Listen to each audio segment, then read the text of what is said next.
नमस्कार साथियों, आप सभी का अपने प्यारे से चैनल पर ढेर सारा प्यार एवं आशीर्वाद एवं स्वागत है।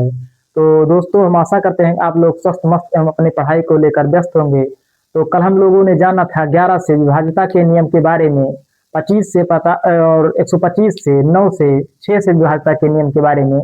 तो आज हम लोग जानते हैं एक विशेष विधि, जो कि मैंने आपको कल उसकी चर्चा भी की थी, एकाधिकार विधि। इसके बारे में हम लोग आइए जानते हैं एकाधिकार विधि क्या होती है।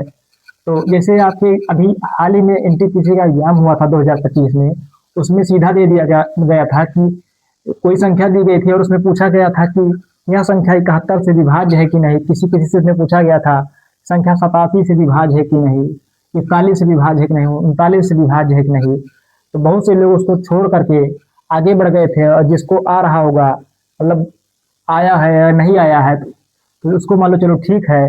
जो नहीं जानते हैं, आइए आज हम उनको बताते हैं कि कैसे आप सभी भी उसको चुटकियों में उड़ा सकते हैं। तो लिखेंगे आप सभी एकाधिकार विधि। क्या लिखेंगे? एका एकाधिकार विधि। एकाधिकार विधि। एकाधिकार विधि। तो एकाधिकार विधि एक ऐसी विधि है जिसके माध्यम से आप बहुत बड़े बड़े सवालों को चुटकियों में उड़ाकर आगे बढ़ेंगे। तो आइए हम लोग जानते हैं। तो एक तरफ आप सभी लिखेंगे लिखेंगे एक साइड में आप सभी लिखेंगे पॉजिटिव एकाधिकार। क्या लिखेंगे? पॉजिटिव एकाधिकार। और दूसरी साइड में लिखेंगे निगेटिव एकाधिकार।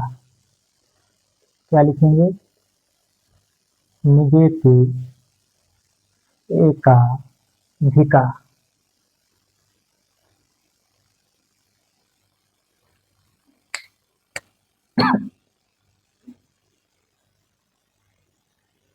तो इसमें आप सभी पहले हेडिंग डालेंगे एकाधिकार विधि। तो एकाधिकार विधि में इसकी मतलब दो विधियां हैं, एक पॉजिटिव एकाधिकार विधि होती है और एक निगेटिव एकाधिकार होता है।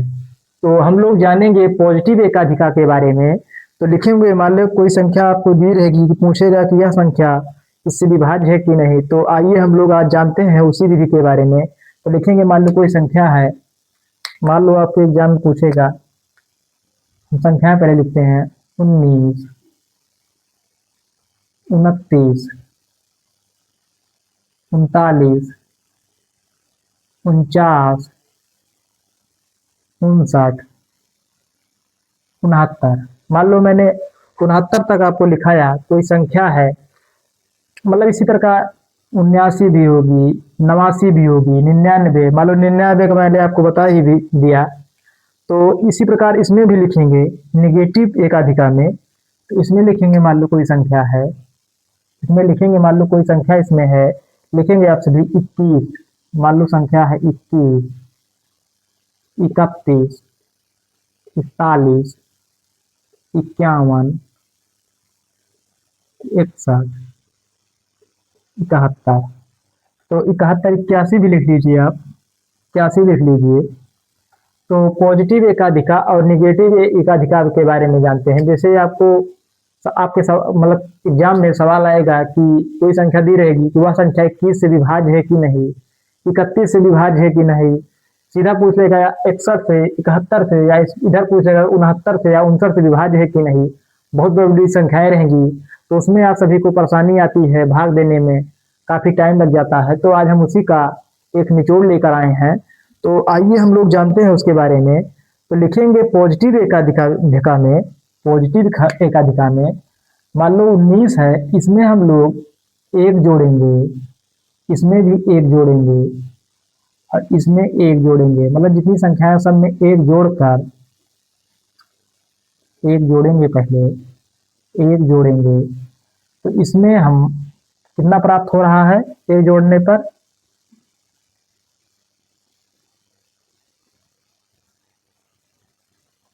तो 19 में एक जोड़ेंगे तो 20 प्राप्त हो रहा है, 29 में एक जोड़ेंगे तो 30 प्राप्त हो रहा है, 39 में जोड़ेंगे तो 40 प्राप्त हो रहा है। 49 में जोड़ रहे हैं तो 50। इसी प्रकार 60, 70 और 80। और इसी तरह हम लोग इसमें भी देखेंगे 21, मतलब कि नेगेटिव एकाधिका में। इसमें अगर हम लोग जोड़ रहे हैं, इसका नाम भी है पॉजिटिव एकाधिका, यानी कि इसमें कोई संख्या ऐड होगी। तो इसी प्रकार हम लोग नेगेटिव एकाधिका में जानेंगे। नेगेटिव एकाधिका में आप लोग इसमें सीधा आप लोग इसमें देख रहे हैं कि नेगेटिव मतलब आ रहा है, तो इसमें हम संख्या को घटाएंगे। इसमें से एक घटाएंगे, इसमें से भी एक घटाएंगे, इसमें एक घटाएंगे, सभी संख्याओं में से हम एक एक घटाएंगे। एक, एक,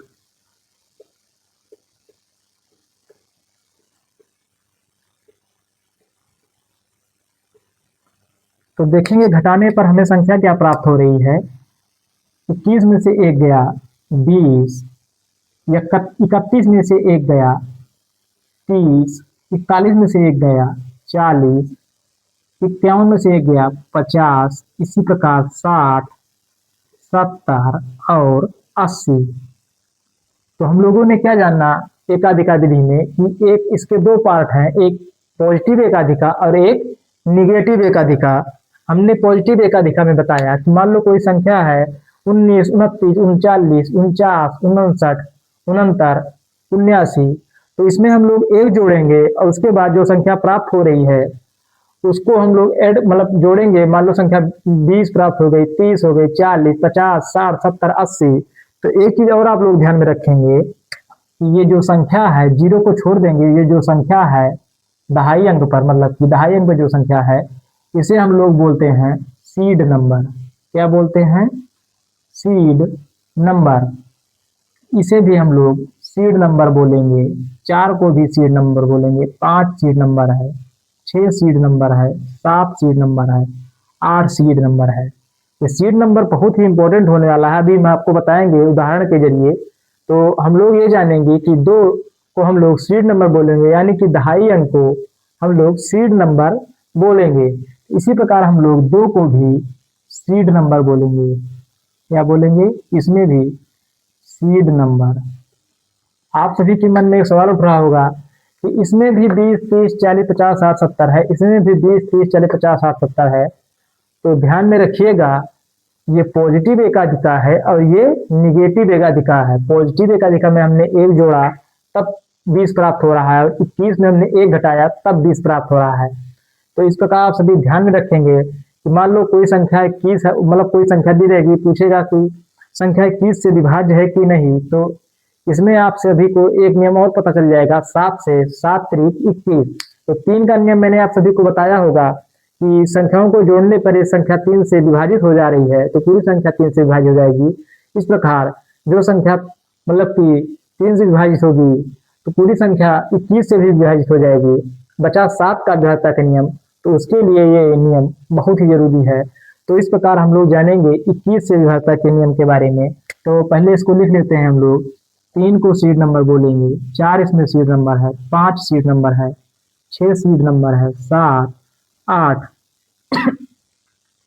तो पहले से भी आप सभी अपने कॉपी में नोट कीजिए, फिर हम जानते हैं इसके उदाहरण के जरिए कि क्या होता है सीड नंबर, इसका कहाँ पर प्रयोग होगा। और कोई संख्या मान लो आपको दी जाएगी तो पूछेगा कि 71 संख्या विभाज्य है, तो कैसे हम लोग उसको जानेंगे कि संख्या विभाज्य है कि नहीं। तो आइए हम लोग पहले उदाहरण एक जान ही लेते हैं। मान लो कोई संख्या हम लोग ले लेते हैं एग्जाम्पल, पॉजिटिव एकाधिका में एग्जाम्पल मान लो है, पॉजिटिव एकाधिका में एग्जाम्पल है 68, 59। क्या है? 68, 59। इसमें पूछेगा कि संख्या 19 से विभाज्य है कि नहीं। संख्या 19 से विभाज्य है या नहीं, विभाज्य है या नहीं। तो इसके जरिए हम लोग जानेंगे पॉजिटिव एकाधिका में कि हमने आपको लिखाया है कि 19 अगर आपको दिख रहा होगा तो 19 सीधा आप लोग ध्यान में आएगा। 19 के बाद क्या संख्या आती है? 20। तो इसमें एक जोड़ेंगे तो 20 प्राप्त होगा। इस प्रकार ये पॉजिटिव एकाधिका होगा।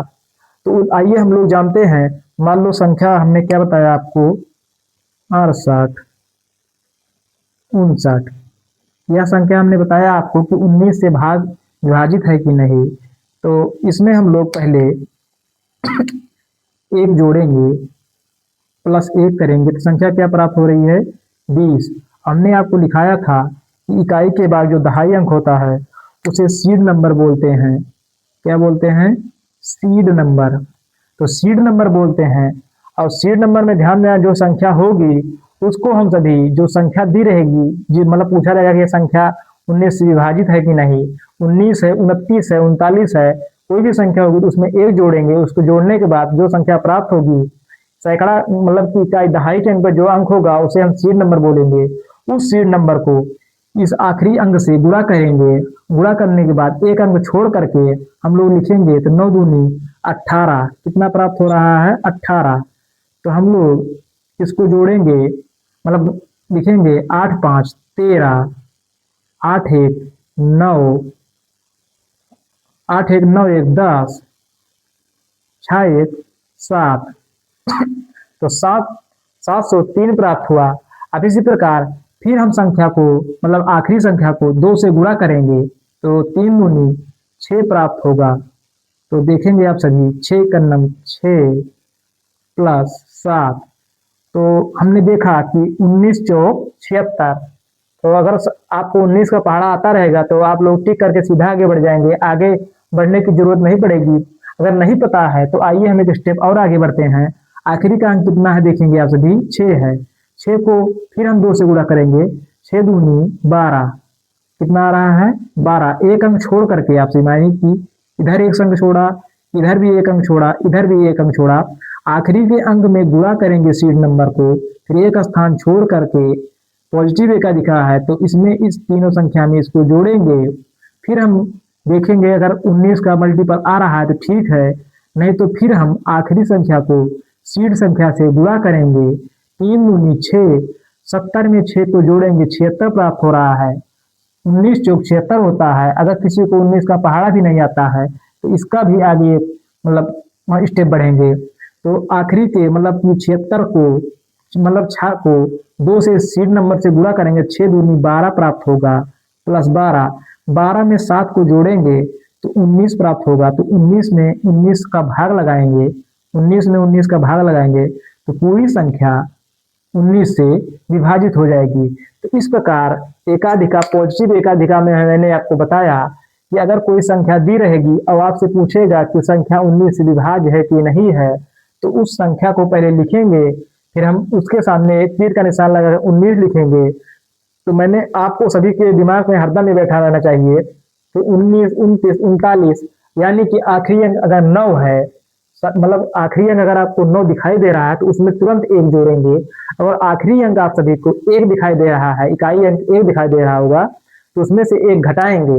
अगर 9 दिखाई देगा तो उसमें एक जोड़ेंगे, और एक दिखाई देगा तो उसमें से हम लोग एक घटाएंगे। तो पॉजिटिव एकाधिका का मैंने उदाहरण बताया, और मैंने आपसे बताया कि 19 में एक जोड़ने पर 20 प्राप्त हो रहा है। 29 हो सकती है इस जगह पे, इस संख्या के स्थान पर 29 संख्या भी हो सकती है। तो 30 होगा तो यहाँ पर 30। तो मैंने आपको बताया कि दहाई के अंक पर जो होता है उसे सीड नंबर बोलते हैं।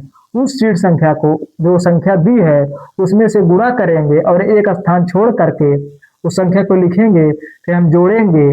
जोड़ने पर 703 प्राप्त हो रहा है। तो इसको हमको 19 का गुणन, मतलब गुणज बनाना है। तो फिर आखिरी संख्या को हम सीड संख्या से गुणा करेंगे, एक अंक छोड़ करके उस संख्या को जोड़ेंगे तो 76 प्राप्त हो रहा है। तो 19 जो 76 होता है। अगर आपको नहीं आ रहा फिर आखिरी अंक को सीड संख्या से गुणा करेंगे और प्लस 12 करेंगे, 7 प्लस 12 19 होता है। तो 19 को 19 से भाग लगाएंगे तो 0 प्राप्त होगा। तो इस प्रकार यह संख्या 1900 विभाज्य है। तो इसको आप सभी नोट करेंगे। फिर हम लोग जानते हैं निगेटिव एकाधिका के बारे में। तो इसको पहले नोट कर लीजिए, फिर हम लोग जानेंगे निगेटिव एकाधिका के एग्जाम्पल के बारे में। निगेटिव एकाधिका के एग्जाम्पल के बारे में।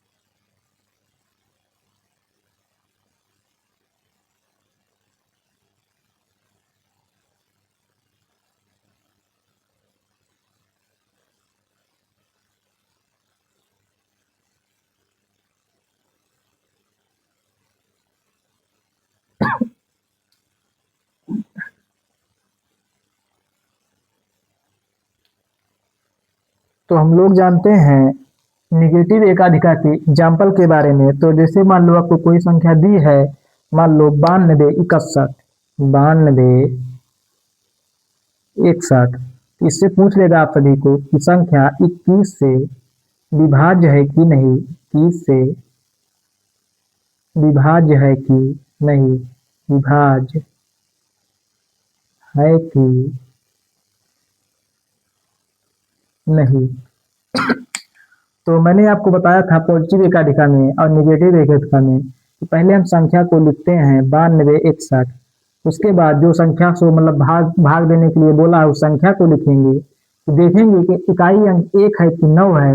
अगर 1 है तो उसमें से हम लोग 1 घटाएंगे, अगर 9 रहेगा तो उसमें 1 जोड़ेंगे, तो ये निगेटिव एकाधिका है। इसमें हम सभी -1 करेंगे तो हमें 20 प्राप्त हो रहा है। और हमने आपको बताया था कि दहाई पर जो अंक होगा उसे हम लोग सीड नंबर बोलते हैं, सीड नंबर। और सीड नंबर को मैंने बताया था कि जो संख्या दी है उसमें से हम लोग उसको गुणा करेंगे, मतलब कि आखिरी संख्या से उस सीड संख्या को गुणा करेंगे और एक स्थान छोड़ करके लिखेंगे। तो एक स्थान मान लो छोड़ दिया और 1 का गुणा 2 में करेंगे तो -2, -2। तो हम 6 में से 2 को घटाएंगे तो 4 प्राप्त होगा और 2 9। अब फिर इसी प्रकार हम लोग 4 का गुणा उस सीट संख्या में करेंगे और एक स्थान छोड़ देंगे, एक स्थान पहले छोड़ देते हैं। तो 4 का गुणा 2 में करेंगे, 4 दूनी 8, 4 दूनी 8। इसमें से आप सभी 8 को घटाएंगे, 92 में से 8 को घटाइए तो 12 में से 8 गया 4 और यहाँ पर क्या बचा 8। तो इस प्रकार हमने देखा कि 21 का पहाड़ा भी पढ़ेंगे तो 21 चौक 84 होता है। अगर आप सभी को पहाड़ा भी नहीं आता तो हम लोग एक स्टेप और आगे बढ़ेंगे और आखिरी संख्या को उस सीट संख्या से फिर गुणा करेंगे, एक स्थान छोड़ करके 4 दूनी 8। तो इस प्रकार हमने देखा कि 0 प्राप्त हो गया। पूरी संख्या मतलब कि पूरी संख्या 8 से विभाजित हो जाएगी। तो लिखेंगे आप सभी अतः अतः संख्या अतः संख्या 21 से विभाजित है, विभाजित होगी। अतः संख्या 21 से विभाजित होगी। तो इस प्रकार मैंने आपको एकाधिका विधि में बताया कि एक पॉजिटिव एकाधिका होता है और एक निगेटिव एकाधिका होता है। पॉजिटिव एकाधिका में मैंने बताया कि अगर इकाई अंक 9 है तो उसमें +1 करेंगे और निगेटिव एकाधिका में मैंने बताया कि अगर इकाई अंक 1 है तो उसमें से 1 घटाते हैं। मैंने उसके दोनों के एग्जाम्पल के बारे में बताया। कल हम लोग इसके कुछ 2-4 सवाल करेंगे तो आप सभी को पूरा क्लियर हो जाएगा इस विधि के बारे में और इसी प्रकार आप सभी अपने एग्जाम में अच्छा स्कोर करेंगे। तो अगर दोस्तों आप सभी को क्लास अच्छी लगी रही है तो आप सभी लाइक कमेंट एवं शेयर कीजिए। मैंने जो आपको मतलब विधि बताई है एकाधिका विधि, अभी तक यूट्यूब पर आपको कोई बताया नहीं होगा। आप लोग 100% इस विधि से अपरिचित होंगे। तो अगर आप सभी इस विधि को लिख लेते हैं तो देख लेना आपका 1 या 2 क्वेश्चन जो आता है एग्जाम में आप उन बच्चों से आगे जाएंगे जिसको ये विधि पता नहीं है। तो अगर क्लास अच्छी लगी हो तो आप सभी लाइक कीजिएगा। तो आज के लिए बस इतना ही। धन्यवाद साथियों। कल हम लोग इसके कुछ क्वेश्चन है उसके बारे में जानेंगे।